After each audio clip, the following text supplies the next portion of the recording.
السلام علیکم ورحمۃ اللہ وبرکاتہ۔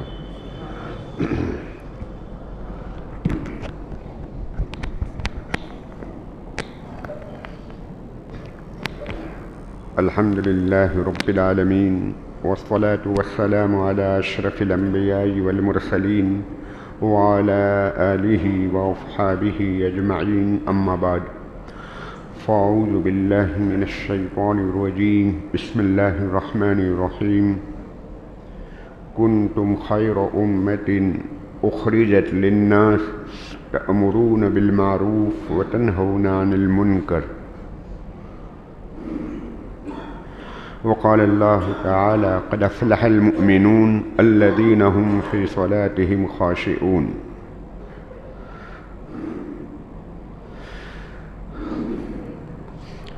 قابل صد احترام بھائیوں اور بزرگوں، اللہ پاک نے انسانیت کی ہدایت کے لیے مختلف وقت میں مختلف علاقوں میں حضرات انبیاء علیہم الصلاۃ والسلام کو مبعوث فرمایا۔ کبھی کبھی ایک ایک وقت میں کئی انبیاء بھی تشریف لائے۔ کبھی ایسا بھی ہوا کہ باپ بھی نبی بیٹا بھی نبی۔